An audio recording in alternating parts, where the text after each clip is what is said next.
Hello दोस्तों। तो आज आप कैसे हो?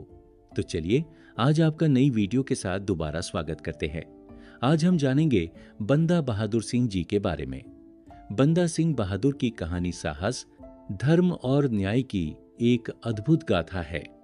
उनका जन्म 1670 में जम्मू कश्मीर के राजौरी क्षेत्र में लक्ष्मण देव के रूप में हुआ था।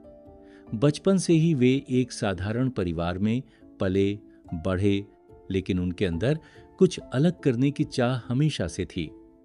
युवावस्था में वे एक शिकारी थे और जानवरों का शिकार करते थे। एक दिन शिकार करते समय उन्होंने एक गर्भवती हिरनी को मार दिया। जब उन्होंने देखा कि हिरनी के पेट से उसका बच्चा बाहर आ गया और तड़प रहा है, तो उनका हृदय दया से भर गया। इस घटना ने उनके जीवन की दिशा बदल दी। उन्होंने हिंसा छोड़ दी और साधु बनकर माधोदास नाम धारण कर लिया। माधोदास ने कई वर्षों तक तपस्या और साधना की। वे नांदेड़ में एक आश्रम में रहने लगे और आध्यात्मिक जीवन बिताने लगे।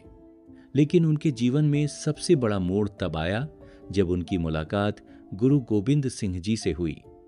यह मुलाकात 1708 में नांदेड़ में हुई थी।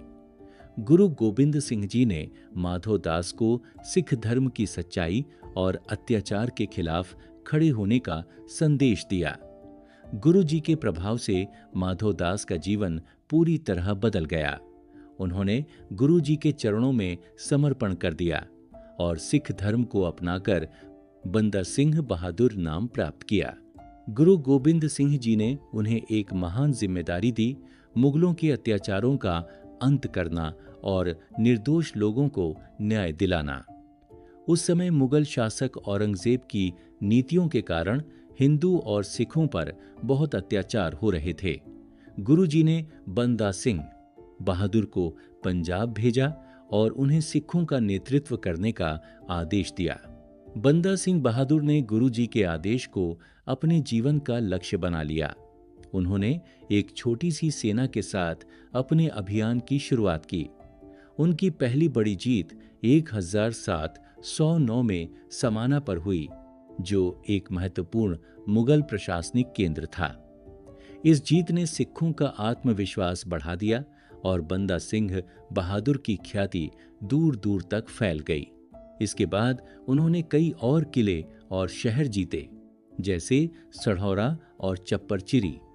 1710 में चप्परचिरी की लड़ाई में उन्होंने मुगल सेना को हराकर सरहिंद के गवर्नर वजीर खान को मार गिराया। वजीर खान वही व्यक्ति था जिसने गुरु गोविंद सिंह जी के छोटे साहिबजादों को जिंदा दीवार में चुनवाया था। इस जीत ने सिखों के दिलों में न्याय की भावना को और मजबूत किया। बंदा सिंह बहादुर केवल एक योद्धा ही नहीं थे, बल्कि एक महान प्रशासक भी थे।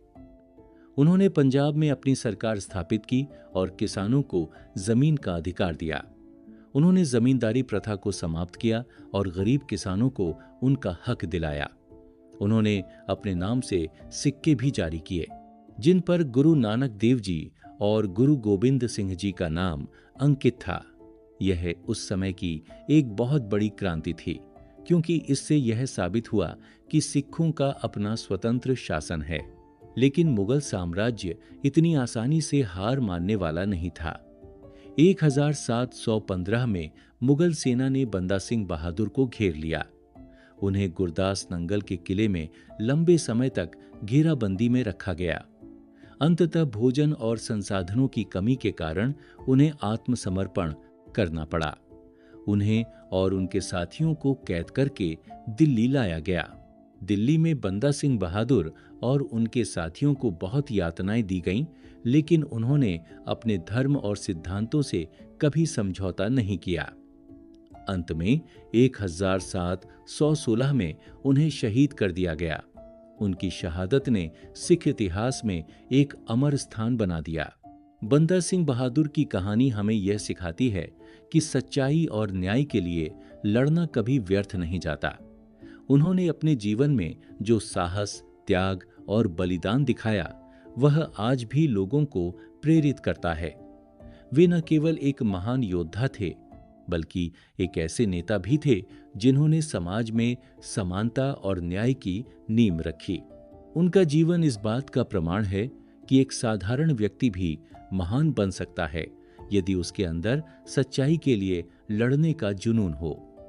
बंदा सिंह बहादुर का नाम हमेशा इतिहास में एक ऐसे वीर के रूप में याद किया जाएगा जिसने अन्याय के खिलाफ आवाज उठाई और अपने प्राणों की आहुति देकर भी अपने सिद्धांतों को नहीं छोड़ा। अगर हमारी वीडियो आपको अच्छी लगे तो लाइक, शेयर और सब्सक्राइब जरूर करें। धन्यवाद।